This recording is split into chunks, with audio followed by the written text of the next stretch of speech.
अस्सलाम वालेकुम नाज़रीन, मैं हूँ आसिफ़ अली ख़ान। आज हम बात करेंगे कि औरत को ज़हनी मरीज़ बनाने में सबसे बड़ा किरदार किसका होता है। क्या आपने कभी एक खुशबाश हंसती खेलती औरत को चंद ही सालों बाद चुपचाप खामोश और टूटा हुआ देखा है? क्या आपने सोचा है कि इसकी आंखों की चमक कहाँ चली गई है? क्या ये इसकी किस्मत थी या किसी का रवैया? माहिरीन नफ्सियात ये कहते हैं कि औरत की ज़हनी सेहत पर सबसे बड़ा और गहरा असर उसके करीबी लोगों का होता है, और शादी के बाद सबसे करीबी रिश्ता शौहर का होता है। जब शौहर मोहब्बत के बजाय शक, एतमाद के बजाय इल्ज़ाम और इज्जत के बजाय बेएतनाई दे तो औरत का दिल और दिमाग दोनों जख्मी हो जाते हैं। ससुराल का माहौल, मेके का दबाव, मुआशरे की बेरहम बातें, ये सब मिलकर एक औरत को आहिस्ता आहिस्ता तोड़ देते हैं। साइंस ये कहती है कि मुसलसल तनकीद और बदजुबानी औरत के अंदर कॉर्टिसोल नाम का हार्मोन, जो कि जहनी तनाव को बढ़ाने के लिए पैदा हो जाता है, यही हार्मोन डिप्रेशन, एंजाइटी और बेख्वाबी की बड़ी वजह बनता है। और फिर वो औरत जो कभी ख्वाब देखती थी खुद को भी पहचान नहीं पाती। और जी हाँ, अक्सर सबसे बड़ा किरदार, सबसे बड़ा हाथ शौहर का होता है। शौहर का रवैया औरत के जहनी सुकून को बर्बाद करके रख देता है।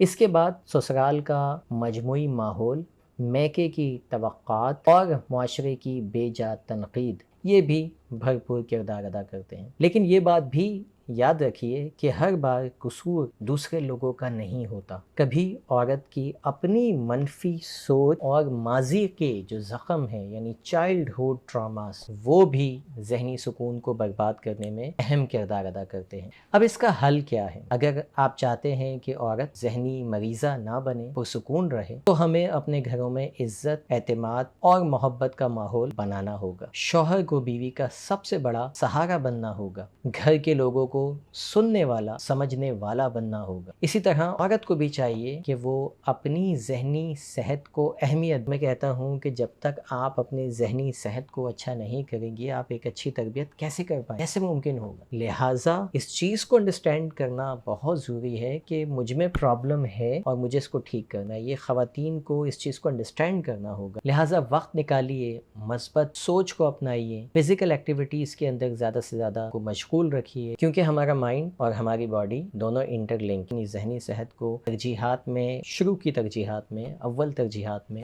इसको रखना है। अगर आपको ज़रूरत महसूस हो कि आपसे ये नहीं हो पा रहा, तो इसके लिए किसी मौलज से, किसी से मदद लेने में कोई प्रॉब्लम नहीं है। तो जहनी सेहत के लिए मेरी बहुत सारी वीडियोस हैं इन मौज़ूआत पर। अगर आप एंजाइटी का शिकार हैं, अगर आप डिप्रेशन का शिकार हैं, स्ट्रेस का शिकार हैं, आप उन वीडियो से भी मदद ले सकते हैं। अगर हस्बैंड ये वीडियो सुन रहे हैं तो वो भी कोशिश करें अपनी मिसेस का, उनकी जहनी सेहत का ख्याल रखें, क्योंकि अगर वो नहीं होंगी तो आपका घर का माहौल भी अच्छा कभी नहीं हो सकता। आपको लगता है कि मैं मसरूफ़ हूँ और मेरा बिज़नेस है और मेरी जॉब है, और आप अपने ख़याली और जिस्मानी तौर पर एम्पायर्स खड़े किए जा रहे हैं, पैसे कमा रहे हैं, घर बना रहे हैं, या जो गरीब हैं वो दाल रोटी ही कमाने के लिए ही सही, लेकिन घर के अहम सुतून को डैमेज करके या इग्नोर करके या एक अच्छी फैमिली क्रिएट कर पाएंगे, तो ये मुमकिन नहीं है। आपको अच्छी फैमिली के लिए, हेल्दी फैमिली के लिए, बच्चों की अच्छी तरबियत के लिए एक हेल्दी माँ की ज़रूरत, उसका ख्याल रख के ही आप हेल्दी फैमिली बना सकते हैं। याद रखिए, एक मोहब्बत भरा जुमला, एक हौसला अफजा बात किसी औरत की पूरी ज़िंदगी बदल सकती है। इसे तोड़ने के बजाय इसे सहारा दीजिए, क्योंकि एक मज़बूत औरत एक मज़बूत ख़ानदान और एक मज़बूत मुआशरे की बुनियाद है। मिलते हैं किसी और वीडियो में। Thank you for watching. अल्लाह हाफ़िज़।